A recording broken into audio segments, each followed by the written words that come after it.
is physical wealth. Hello, hello, hello. Today is August 25th, 2025, and this is the Adroit Living session of the Irrational Network. Here I like to talk about mental health and how it relates to everyday life and living adroitly, meaning using skillfully, witty, and clever, applying common sense to the things you're doing every day. I volunteer my time so I can put myself out here to more people, and it helps to not feel overwhelmed. Everybody's like, "Oh, you need to do this. You need to do this." So I'm doing this. So here we are today. Oh, and it's interactive. So make sure you ring the bell and get notifications. So when I'm on, you can come on, do live shows with me and talk about it. Let's vent. Let's talk. Let's discuss. Um, I really appreciate all the viewers who have stayed with me throughout the years and those who have newly joined us. Y'all ring that bell, and I'm telling you, because while it is recorded, it's a whole lot more fun when you interact. But here we go. Today, I'm going to talk about how a lot of people are talking about they're afraid of AI and how AIs are taking jobs. And a lot of people are really afraid about that because they're seeing their jobs go away and they don't know what to do there. And it's really disturbing their mental health and well-being because they're like, we can't prepare for that. There's something that we can't prepare for. So we're going to talk about how AIs really only enhance jobs. They're not really taking your jobs. And we're going to discuss how workplace information asymmetry and data entry does not account for mental stimulus and innovative thinking, which can lead to unpredictable advancements and wealth in the job.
Okay, had some camera difficulties. Was off the air again. Yeah, some lag, and there's some stuff going on with the internet. I don't know what's going on, but a lot of times people don't want that free information to get out there. That free information is helping to balance out all of the chaos with the mental health that's going on. So it is vital that I do these shows, and despite the weather that's knocking out the internet. Hey, Sean Anthony, we appreciate you being here. Hey, Eddie, I see you. Yeah, it's the weather, and it's nothing we could do about the weather. Yes, it is raining. Thank you, Teddy, for being here. And thanks, guys, for letting the audience know what's going on. But a lot of people are saying things like, oh, it's a culture. A lot of times people are misconstruing culture for ethnicity. It's not talking about your race, it's talking about the culture of behavior, meaning a lot of times I say conditioned behavior, but I'm saying conditioned, trained is interchangeable. The manner in which you are um, conditioned or trained to behave is, and they're categorizing it as a culture. That's why you have the cancel culture and all these other type of cultures, but it's also identifying how it's expected to cause a outcome. So there's an outcome expectancy for these titles. The culture can be simplified to this one word: rationale. I know, I know, just helped a whole lot of people mental health right there.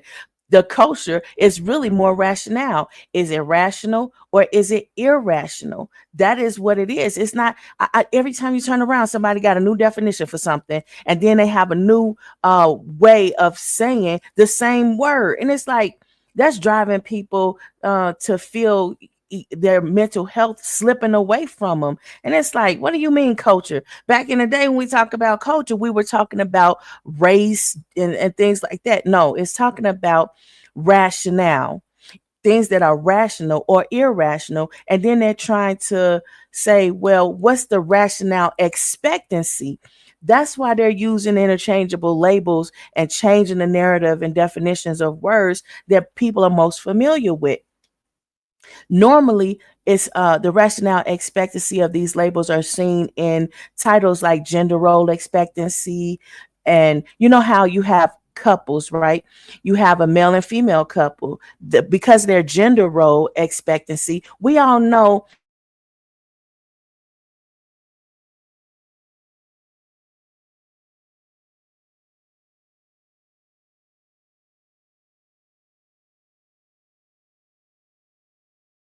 relationships, there's more communication there because there is no gender role expectancy. So it's a lot more communication going on. So it seems like it works a lot better.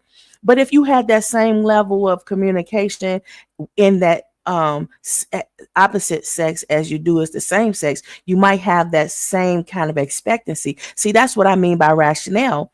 It's rational to understand that when you have an expectancy, what's understood don't need to be said.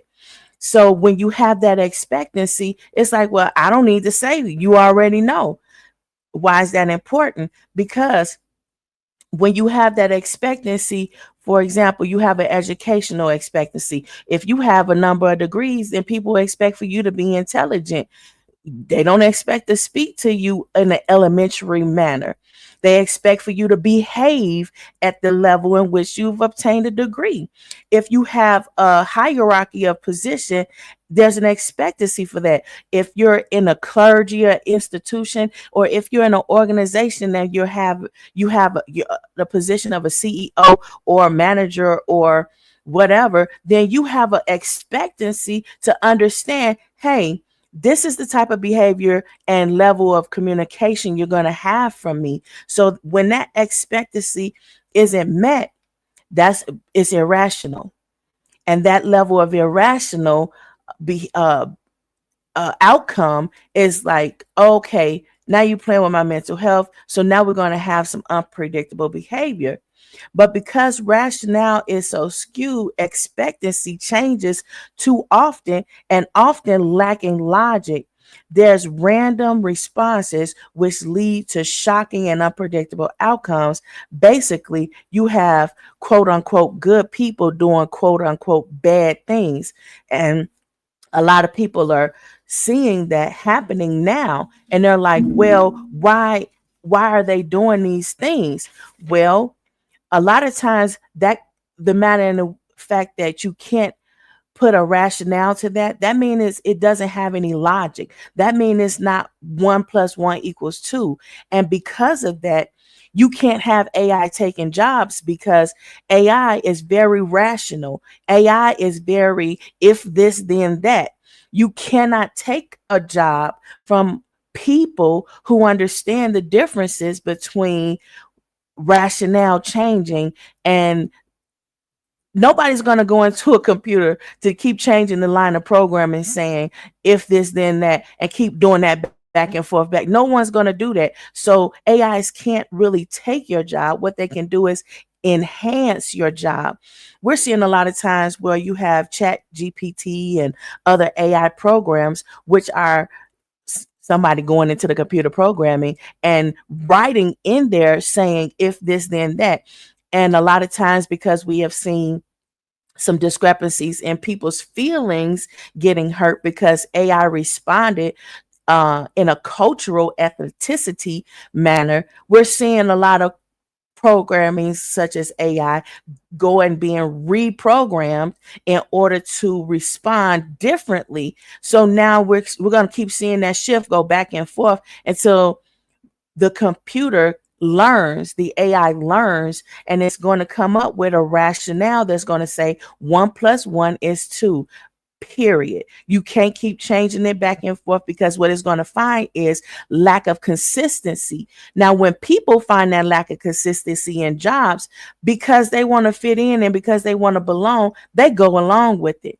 But computers are not people. They are not emotional. They can't rationalize feelings. They can't rationalize emotions. They can't rationalize how your mental distraction is going to impact your behavior, and how it's going to overall cost the company or the organization a lot of money. So they can't take your jobs. So you have to understand there's a workplace information asymmetry, meaning somebody on the team has more information than the other team members.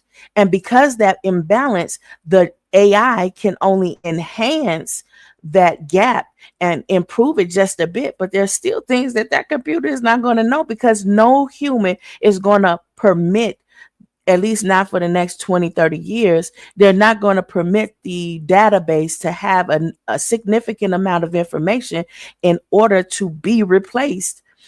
And there's going to always be this learning curve that the AI is going to continuously do, because of workplace information asymmetry and the different dynamics and different situations that the computer, the AI, will never be able to rationalize, because 1 + 1 is never going to equal 2 when it comes down to the way people operate and the way they move. There's never going to be a finite panacea where it's like, okay, AI can replace this job, AI can take this job or that job. It just doesn't work that way. I know I've been in the computer since the early 80s, where they introduced it to public school systems, and we were forced to integrate, we were forced to conform, we were forced to assimilate. So in doing so, there was a rationale, there was a bigger picture. I'm the type of person, I see the bigger picture. And because I see the bigger picture, I understand the rationale, because that helps my sanity. That helps me to improve my mental health and stay stable. So it's like, when you're seeing these things, why is it that the computers, the AI can't do it? It's because there's a mental distraction if a person is inept, or if a position or subconscious mental distraction of and then it impacts your work performance. And they're like, well, what we can do is we can get AI to enhance, and that's all you can do. It can never take your job. It can only enhance things, so that when you are distracted mentally, let's say you're at work and you get a call that your kid is sick, so you have to take off and go get your kid because there's been an accident or whatever the case. That's a mental distraction, so you will not be able to perform even if you stay at work.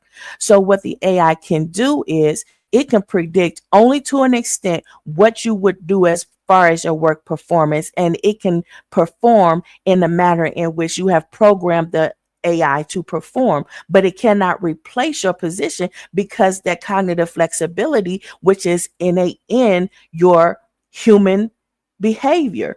Now, I talked a lot about this in my dissertation that's globally trending, because we need to understand a lot of different variables that factor in to the human component, which enables us to function and advance things in an innovative way, so that no matter what happens, no matter how many computer programs they throw out there, it's never going to be able to take your job. So I'm not saying you don't have to learn. I'm saying you need to learn so you can have your job, because you don't want to have a position where you're like, well, you didn't know your job and the computer is enhancing your position so much to the point where we don't see a value in you. So there's that. Hey, Daddy Lee, how you and Mama Charlotte doing? We're glad to see you this evening. Unfortunately, better late than never. Better late than never. So A lot of people are afraid of computers the same way that they were when it was being introduced to the social norm back in the 80s. A lot of people didn't want to have anything to do with it because, number one, it was extremely expensive, much like the iPhones today. And then they gave you these new iPhones where they were like, well, the AI, this one has it so that the AI is better. And a lot of people, a lot of brainiacs was like, stop playing. The AI is just a computer. You could still just go to Google and ask it to do whatever you want it to do. It's the difference between AI general and AI program. AI general means, yeah, you can go to Google or whatever and ask it to do whatever you want it to do. But there's also programs which is catered to knowing what you want it to do. So all you have to do is basically a push button. A lot of that was designed to get elder people more involved in having these devices because they're expensive. But the more people have it, the lower the cost gets because demand and supply balancing each other out. But it still doesn't account for the fact that AI will never be able to replace your job because there's certain things, and it will never be able to replace companionship because it's a lot of things, it's a lot of factors that computers just simply cannot factor in. For example, a lot of people are saying, well, there's all kinds of mental distractions, and it's like, because of those unique challenges is what I like to call it, because of those unique challenges, and you still have an expectancy for your job, your relationship, whether you're a mom, a dad, a spouse, or whatever, there's this expectancy of you that you have to meet. But because of your unique challenges of, I have to be everywhere at once. So what I need is, I need some help. I need something to subsidize my presence in this moment. And a lot of times you can do that at a workplace, but it's not going to function in a manner that's automatic to the point where it can replace a human, but it cannot replace a human in in human interaction behavior in the relationships where your child or spouse or loved one is sick and you have to physically be there for them. A companionship or someone to talk to that understands them and can physically touch them. I know that they're coming out with all these AI bots and they're putting all these programmings in it, and everybody's really concerned with, oh, they're making all these bots and things, and this is supposed to replace people. But you have to understand, we're generations, okay, dare I say, generations away from something like that even having the potential to be able to halfway meet the expectations. And when expectations are not met, you start to see a great decline in mental health, especially finances. And you saw what happened when the stock market crashed. A lot of people they decided to see an open window and opportunity, and they ended things because they was like, look, I can't go through this. So there's also, in the expectancy, there's a general loyalty, which leads to financial impacts. And those financial impacts are where we're first seeing where there's a totem pole type of effect, where somebody on the totem pole is not doing what they're supposed to do. That's why we have this situation where AI needs to enhance the jobs, because in an organization, you have a chain, you have a team. And when somebody comes short on the team, then it's like, well, I'm not going to take that job. That's what we see with downsizing. We see downsizing. We see now everybody's expected to take on the role of that last person and meet those expectations. But they're like, now you really stressing me. You're putting too much pressure on me because there's an expectancy that you want me to do what that person did.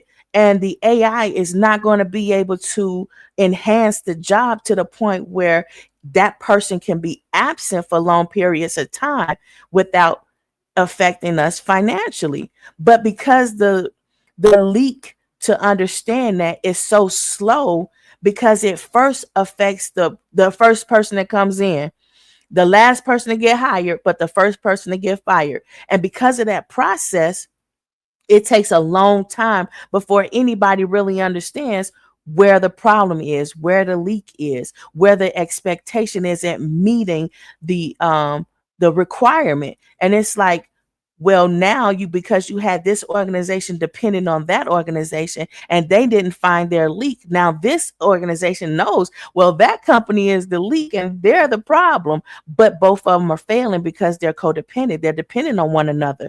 So now you have a problem because some people don't want to do their job and they don't understand how the chain reaction actually works and why anybody would even want AI to come in and start taking jobs and helping people in the workforce. They're doing it because it's a lot of people who are not qualified for the position, yet they hold the position. However, as I'm trying to explain to you, that expectancy is irrational.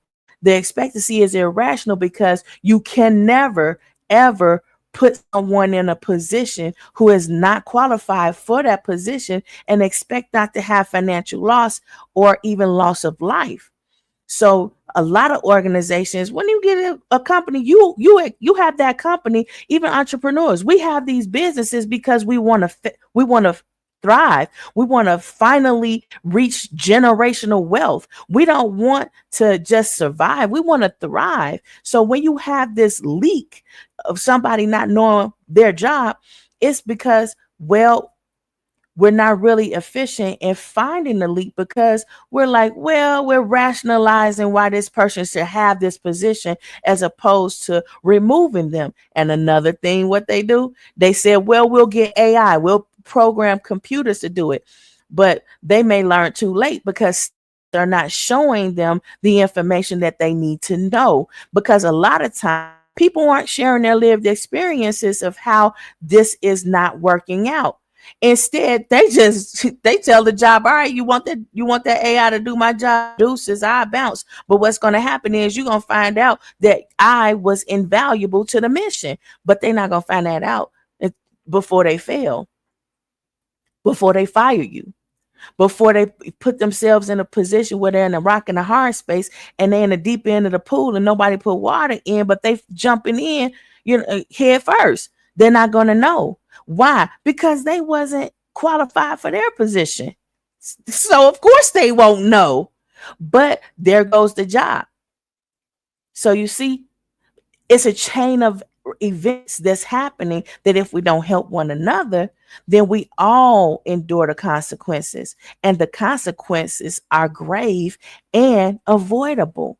So it's not hypothetical anymore.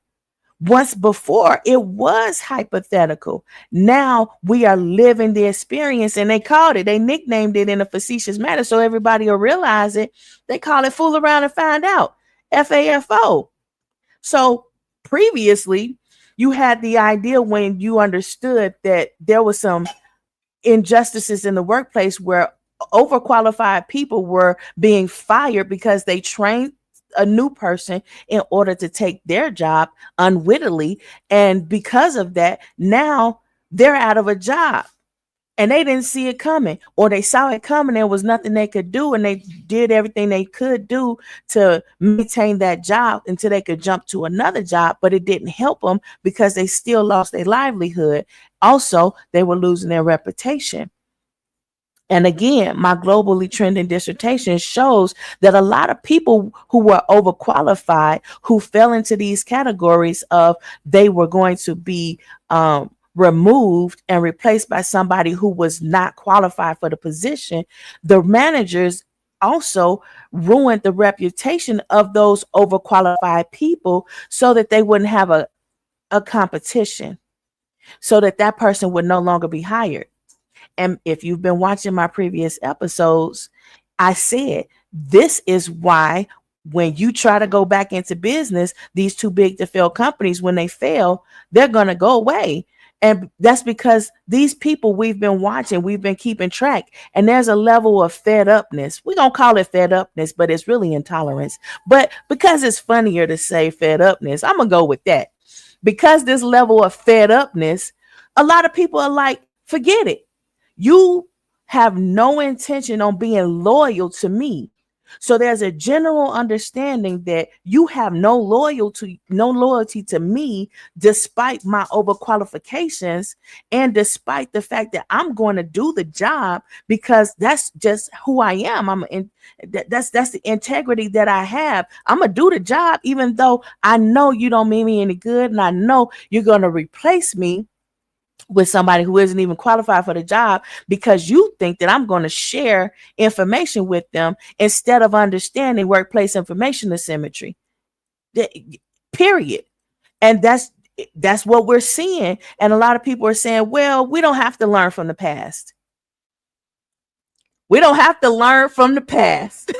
That one right there is the major reason why you have such a decline in mental health, because a lot of people don't want you to be quote unquote aware. They call it woke and then give these negative terminologies for it. But really what it is that a lot of people are saying, they saying it without saying it, because what's understood don't need to be said. So they're saying, I have the cognitive flexibility to understand what you're doing. And what I'm going to do is, because you're putting me in a unique situation, I'm going to do things to counteract that so that I'll be okay despite what you do. So a lot of people are saying, well, why weren't the Black people saying anything about all these job losses and things? Why aren't they protesting it? Because we've been there, done that, and nobody was listening. So we're trying a different approach. But we also understand trends and patterns of behavior, even though we don't say it outrightly and we don't convey it to the general pop. Who's doing that? Not for free. I'm doing it for free. I know. That's the that's the irony of that. That's funny. But for example, when trials tend to, I don't know what I wrote there. I can't even read it. I can't even read it anymore. I get so nervous doing this whole lights, action, camera thing that I try to tell you what I have written there. But I guess I'm going to have to write it in the comments or something, or find another way, because there's studies that support these things. And it's like, who cares about what studies say? Because your lived experiences, you already know the deal. You already know what's going on. And no matter how many people ask you, well, come on out here and protest, come on out here and fight with us, you already know the expectancy, the general expectancy, and you know the consequences of those expectancies. And it's like, just because the people who are now asking weren't paying attention to the expectations and the outcomes and consequences, that doesn't mean that anybody else is going to feel obligated to put themselves in these positions that these quote unquote too big to fail companies are putting themselves in by following patterns of behavior due to expectancies. When you see that the pattern of behavior is expected to fail, you don't continue to follow in that same pattern of behavior, because you know it's going to have an outcome you do not want to endure if you live through it. So a lot of times what people are doing is they're trying to show you the history so that you can understand.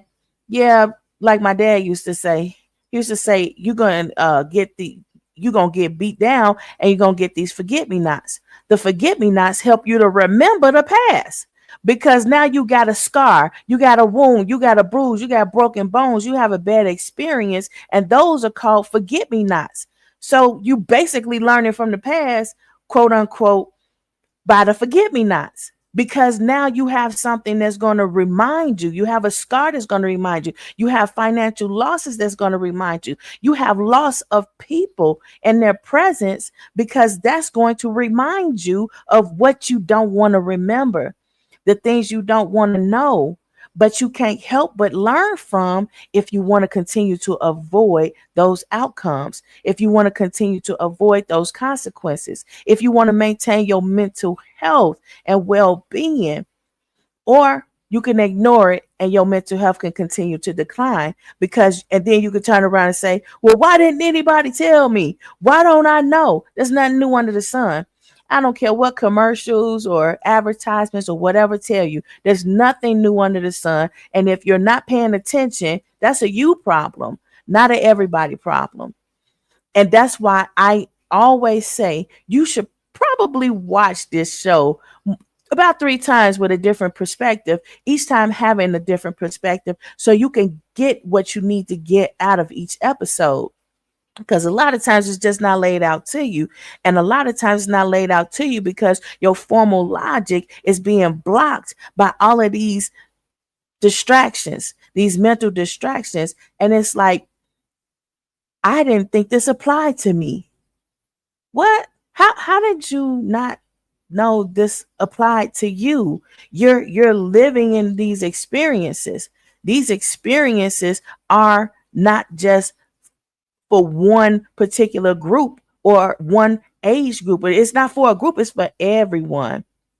So when you are seeing that you're having these issues, it's too late a lot of times because you're like, I ignored all the warning signs. It's like being in a relationship and you're like, where were all the red flags? You didn't see them because you were so in love. You were blinded by the things that your mental, your mental reaction to the love or getting the things that you wanted. It blocked your ability to reasonably, logically rationalize your experience. And that caused you to not see all the red flags, which led you to an experience that was avoidable and really negative. And hindsight, you're like, man, why didn't I see that? Now I see it. I need to remember. But somebody comes along and tell you, don't remember that. Let it go. Forget it. You can't afford to forget it. Even if you forgive, you can't afford to forget it, because if you forget it, that's like not learning from the forget-me-nots I was telling you about. That's like not learning from the past and repeating it and then wondering what's wrong with your mental health. What's wrong with your mental health is you forgot. You willfully forgot. You willfully ignored. You willfully did things that was against your best interest. And somehow you thought it was going to be okay. Nothing in history, nothing in studies, nothing supports that. That is an irrational, illogical behavior, a pattern of thinking. And that's why a lot of people are having more and more mental health decline, because that is what people are being. That's the culture. That's the culture of telling people, yeah, forget the past. It has no bearing on your future and your presence. Yes, it does. Because all of those things taught something. All of those things. For example, a lot of people don't want to learn from slavery. Slavery, there was a lot of mental studies, observations that you could take from that to see that that's what we're experiencing right now, when people were overtly oppressed, boldly, bluntly oppressed. And it was not just black people, it was white people who were being oppressed, but they were thrown a bone. And they was like, well, don't throw me no bone. And there you have the guy who threw the sandwich at the people, at the police, because even though he had a 6-figure job, he was like, don't throw me no bone. Don't throw me a bone and then try to rationalize and say, okay, well, at least you got a 6-figure job, but we still going to control you. We're still going to manipulate things in a way that you're not happy and you're not comfortable. And then we're going to feign shock and surprise, shock and awe that you're unhappy. Oh, we didn't know that you would be unhappy with these things. And there you have the play on mental health that even the AI could not predict was going to happen. Why can't it predict it? Because we're we're omitting the data from the slave narratives, from the Holocaust narratives, from all the things that people live the experience through. We're taking that data away. So we are not going to have AI that's going to know. And the AI is only going to put 1 and 1 together to make 2. And they can't do that if the data isn't available. You understand? So the people aspect that's there, they're the ones that's got to do everything. And because they know and they know how they feel, even if they don't know that there's a pattern of behavior that predicted that that's how you're going to feel regardless, they feel it the way they feeling, and they thinking it's brand new, and they thinking there's no answer and there's no hope. So they started acting unpredictable ways randomly. There lies a serious problem that's financially impacting us globally. And that's why it's such a big topic. It's such a hot topic that's just not going to go anywhere, because it's affecting us at such a global level that we have a lot of financial losses. A lot of organizations, they, in the studies, especially the ones that I was doing over the last 20 years, they saw these intricacies, but they said it's null and void because it doesn't affect us financially. It doesn't affect our bottom line. And I'm like, what? And then they make you write to the point that it doesn't, so you can get a good grade in school, or so you can get the degree from school. And it's like, what? Some schools do that, not all, not the most elite schools in the world. They don't do that. They want the real information, the real data. And that's why those schools are so expensive to go to. I'm just saying, because a lot of these other schools, they're just there to balance out the problem, the answer with the problem. And because the answer has a stubbornness to it, because facts are stubborn, they're going to float to the top. And the problems are the sinkers. They sink ships. So they're going to fail. And inevitably, the solution will come to light, but it's going to weed out all of those people who did the wrong thing. It's going to weed them all out. And they're the leaders of those negative cultures, where they're saying, well, this is the way we want you to act. This is the pattern of behavior we want you to have, despite the fact that that has been proven to cost a lot of money and cause too big to fail companies to fail, quote unquote, too big to fail. That is in the name, but it's failing. It's failing because of this culture of mentality of irrational behavior, patterns of behavior, which is costing a global financial impact that's causing everything to fail and collapse onto itself. Now, you can have wars, you can have rumors of wars, you can have civil war, you can have all kinds of battles and things, but what you can't have is a bunch of people who are completely illogical and irrational, behaving in a pattern that's costing so much money to the point where nobody can survive.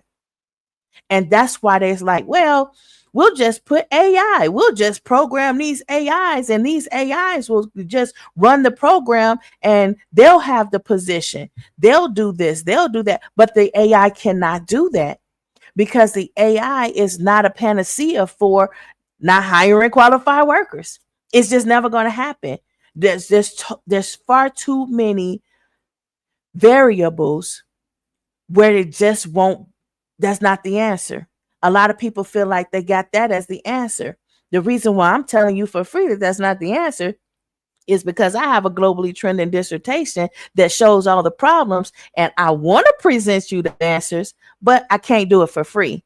Why can't I do it for free? Because I'm already doing this for free. I'm telling you how you're thinking, and I'm telling you why that won't work for free, when normally I would get paid a lot of money to do that.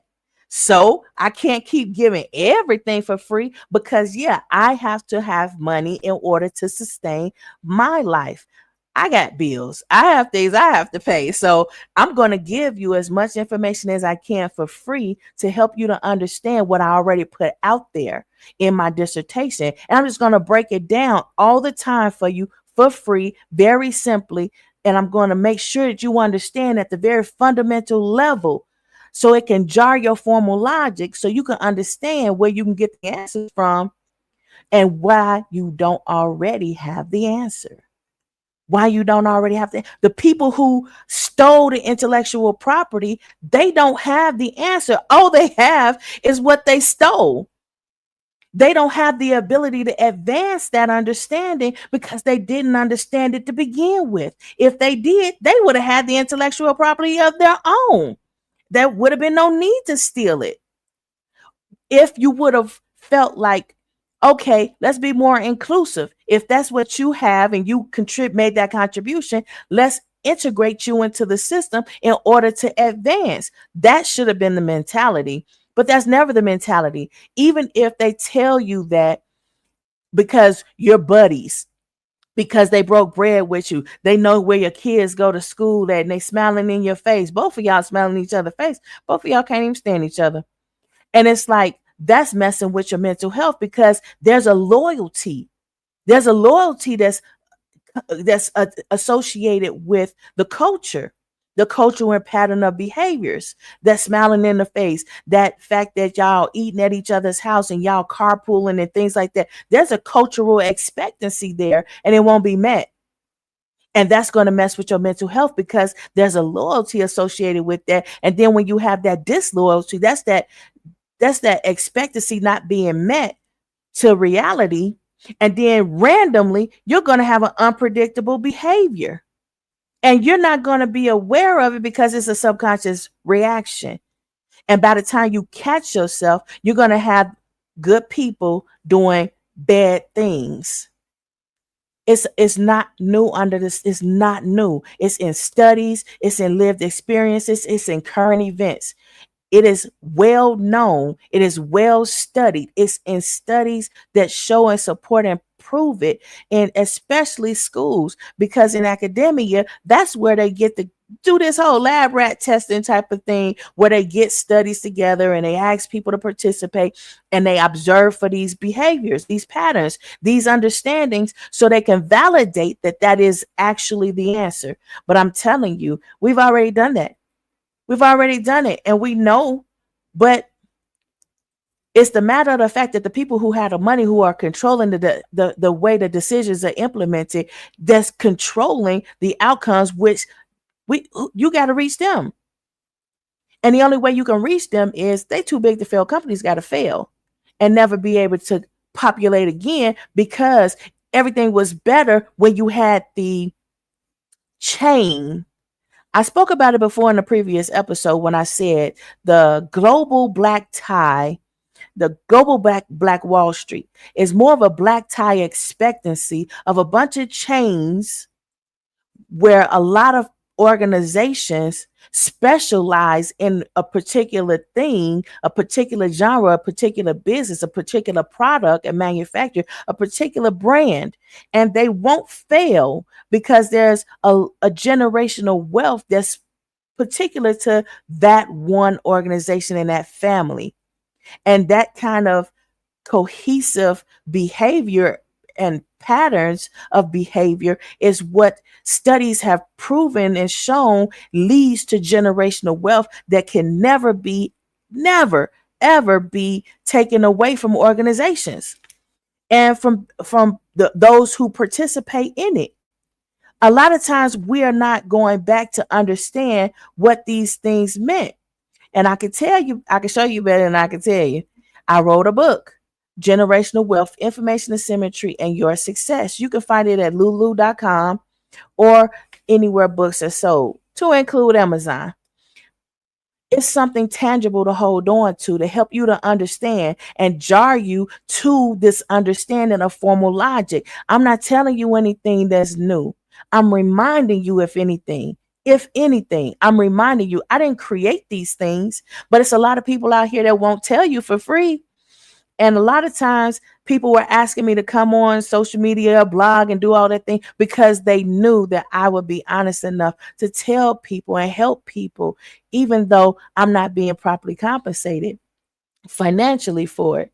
Because like I told you in previous episodes, when you bring what you have to the table and you feeding people, it feeds you. And yeah, while it's feeding me, I still need to get paid. So I still have to hold back some, so you'll understand. Yep, if you show financial interest and understanding, you know what to do. You know what to do. Support financially. And there's many ways that you can support financially. You can hit me in the inbox. You could do a whole lot of things, but there's a banner at the bottom that can help you understand how you can also reach directly and show financial interest in knowing these things, so that there is some sort of compensation where I can say, okay, I can justify that. Yeah, you want to know this. Yes, I am being compensated, so I can say, yeah, I can pay my bills a little bit better now. So let me go ahead and help the people out a little bit more, a little bit better. But it's that culture of, I don't have to compensate you, but I want you to compensate me. I want you to overcompensate me. So that's that kind of expectancy in the pattern of behavior that we're seeing, that's really costing money, because it's not spoken overtly as much, but it is understood. That's ELA 101. That's English language and learning 101. It's the you understood in the language without having to actually say it. Like, you can see somebody needs help without them asking for help, whether they don't speak the same language as you, whether they mute and cannot speak, whether they're deaf and cannot hear. That's the you understood in the language. That's the formal logic. That's the formal language that we need to get back to, because without it, we are having far too many problems with mental health, because people are ignoring these logical and rational expectancies and trying to replace it with things that just don't make sense. And then they're trying to make money on it and trying to figure, well, why can't we make money on it? You can't make money on it because you don't understand where the leak is. You don't understand where the problem is. You don't understand the expectancy of the behavior of the patterns of behavior, because you don't want to learn from past. You don't want to learn from the past events. So you have a lot of forget me nots, but it's not going to help you, because the only thing you're going to do is keep on adding up more forget me nots and having these insecurities. And when people say something crazy like, oh, AI is going to take your job. What? You're not going to know that that's a crazy statement. You're not going to know that that's irrational. You're going to have the pattern of behavior in which they're conditioning you to have, which they're training you to have: fear, hopelessness, a sense of needless. I don't feel needed. I don't feel valued. And then I'm never going to feel valued, because now they have come up with an answer in order to completely replace me, like for real replace. And that's not true. And that's why I'm doing this, so that you'll understand you cannot be replaced. I said it before in previous shows. And if you're new to this, then come and come to the Erudition website and go back and binge watch my episodes, where I'm trying to show you in a very fundamental way, where even if you have a neurodivergent type of issue, you can still understand every word I'm saying, just like with my books, just like when I teach, tutor, mentor, when I even do anything with business to help the business owners and entrepreneurs to understand how to generate generational wealth, how to create it and hold on to it.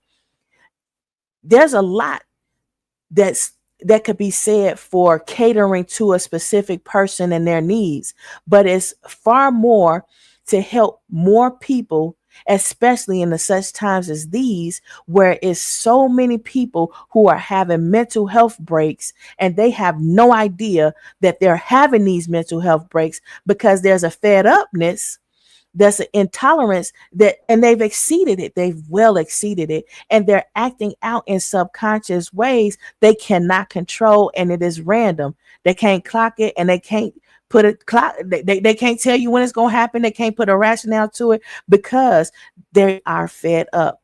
There's a culture of fed upness that has gone along with this culture of rationale, whether it's irrational or it's rational, whether it's logical or illogical, cancel culture, gender role expectancy, all of these things. There is a fed upness.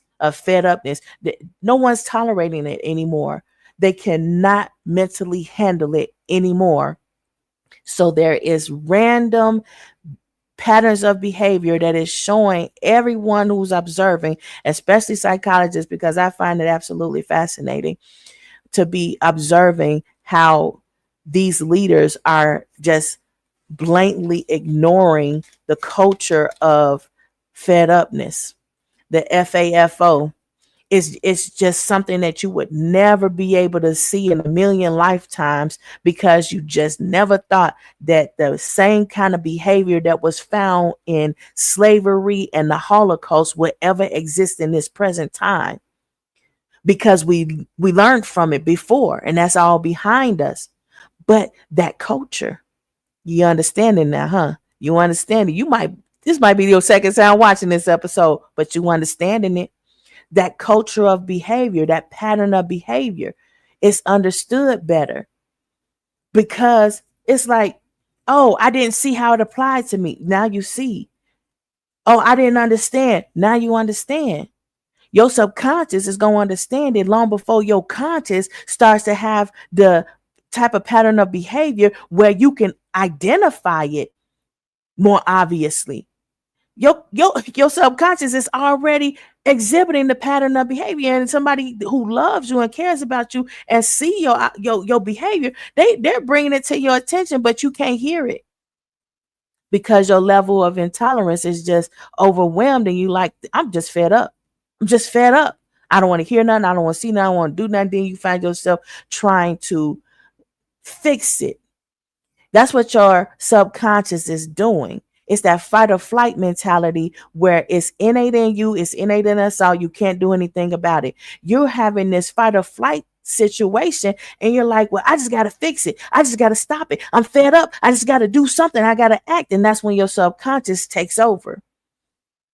And that's why you have good people, quote unquote, good people doing quote unquote bad things. And it's not to say that that person is a bad person. It's the matter of the fact that they were fed up. They were overwhelmed with being fed up. And the fight or flight kicked in. The fight or flight is not new to psychology, to studies of the human mind and behavior. It's nothing new. It is something that we're seeing happening more often now because of all the irrational behavior, all the illogical changes and maneuvers, and trying to control people's behavior and trying to manipulate people and tell people, oh, it's okay. Let me do this. Let me take away your free will from you and cause you to do the things that you're doing, and make it seem that you're willful when really you're unwittingly doing these things. You're doing what you think you can do in order to stop the problem. And then when you find that did not stop the problem, it's causing a major subconscious, random, uncharacteristic behavior of a good, quote unquote, good person. Because now you have, quote unquote, that good person doing, quote unquote, bad things. I know a lot of people are tired of hearing about this mental health situation, but when you have created a culture where we are going back to social norms of slavery and Holocaust, you're going to have these mental health problems. Now, if you pick up the slave narratives and the Holocaust narratives and you learn from what those experiences were from the people who said what they endured, how they what behaviors were there, just observe it so you can see, now I understand what to expect, because I read that, because I observed that, because I know that. Now your mental health getting a little stronger because because there's a level of expectancy that comes with that knowledge. And there's a level of the ability to help yourself in a fight or flight situation, so your subconscious don't kick in as readily as it would if you were absent of that information. That's why you need that information. That's why you need that steady, something solid to hold on to. And yes, it will help you create generational wealth, because there you have it. Get the book. I did everything in my power to help people understand and grasp it. And that was the 2024 edition. I wasn't able to get it out sooner, but I've been writing about it in academia for years, hoping to make that positive advancement. But I didn't see it coming that they were going to implement these behaviors regardless of logic, regardless of rationale, regardless of how much money they would lose having implemented those things. And in that book, I show you how to find more of my academic writings that will help you, and it's free. So you don't have to just be stuck at one door. There's many and many opportunities for you to understand. Use that computer. Find the things that I've written that's free. Find the stuff. A lot of people follow me on Facebook, and they followed me on Facebook for years from the time I first got on. And they took that information, they took that knowledge, they took what I wrote, and they used it to help themselves and build themselves. Same way it happened in academia. And that stuff is out there for free for you to find, so you can get more of a stable foundation. Put that as a stepping stone that to help your foundation stabilize, to improve your mental health and well-being. So when people say crazy stuff to you like, oh, AIs are taking jobs, you can say people program computers. There is no way AI can take jobs because people program computers. So at the very grassroots of computers are people who are programming it, people who are inputting data, people who are contributing to the existence of the AI. And there's no possible way. So even at that fundamental level, you understand AI cannot replace jobs. And nobody can force you to go work a job that's not going to have any loyalty to you.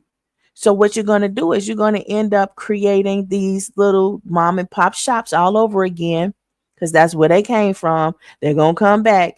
And then they're going to make a network, a global network connection where everybody knows everyone and everyone's communicating with everyone. And that's how people are creating businesses and organizations. It's not going to be that big old corporation anymore. They're going to fail because they have, if you read the book, I tell you, if you watch the shows, I've already said and I've already shown you, there's information asymmetry in the workplace via mimetic isomorphism and absorptive capacity, in which organizations share and hide information via proprietary information or whatever they say.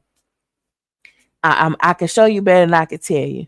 You have to binge watch the episodes and see, because I like to support the things that I say via facts. So the things that I've said most recently, I've shown you where to get the facts from. I've shown you where to get the sources from that help you to come to the same conclusion. And I don't lead you to that conclusion. I just tell you where you can get it from. A lot of times we've seen how people have burned books because they didn't want people knowing the information. They burned books and then they edited it.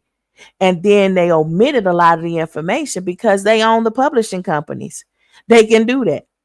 So now you go and you read those books. And now I'm going to tell you, it's go back 20 years. Books that were published back 20 years. Go read those books. Go see what those people were saying. Read the book that I wrote. Read the information and things that I wrote in academia. Read those articles. Read those books. Read those authors. John S. Mabidi. Read him.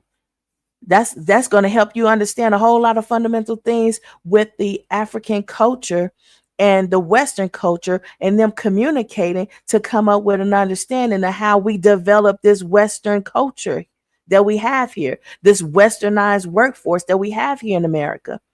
It's going to help you understand. And some of the episodes, I showed a couple of books. I wasn't prepared to show you any other book today but this one, because this book right here is vital to your formal logic, very fundamental logic, and it's going to be able to be well understood regardless of what level your education is. And it's going to stick with you like eating oatmeal at the top of the day. It's going to stick with you because it's relevant. It's relevant to every aspect of your life. Because I've been doing this for many years. I'm a psychologist because it is who I am, not what I do. So while I do it, it's not just what I do. So I hate being so serious. So I throw in some jokes every now and again, but you have to understand the mental health situation, the mental health crisis that we're experiencing is not new. It is well known. And a lot of people, you need to get caught up and you need to know what's going on and why. Stop ignoring it. Don't ignore it and say it doesn't apply to you. It's not applicable to you and you good, you and your household good, and y'all got jobs, 6-figure gigs or whatever it is. Don't think that it's exclusive. The problem is all inclusive while everyone is sitting there trying to be exclusive in the come up. That's all I'm saying. They want to be exclusive in the come up, but inclusive in the problem. Come on now. Come on. Make it make sense. I'm just going to tell you, it don't make sense because it's irrational. It's illogical. And that's the culture we're in right now. And if you want to know where it's going, I told you what to read. I told you what to look at. I told you how to observe these things. Go back and look. Why? I'm telling you because mental health is physical wealth. That's my motto, and that's my time for today. I appreciate you for coming. Look, ring that notification bell so you'll know when I'm on next time. And say something in the comments while I'm on. Okay? All right. Remember, mental health is physical wealth. See you next episode.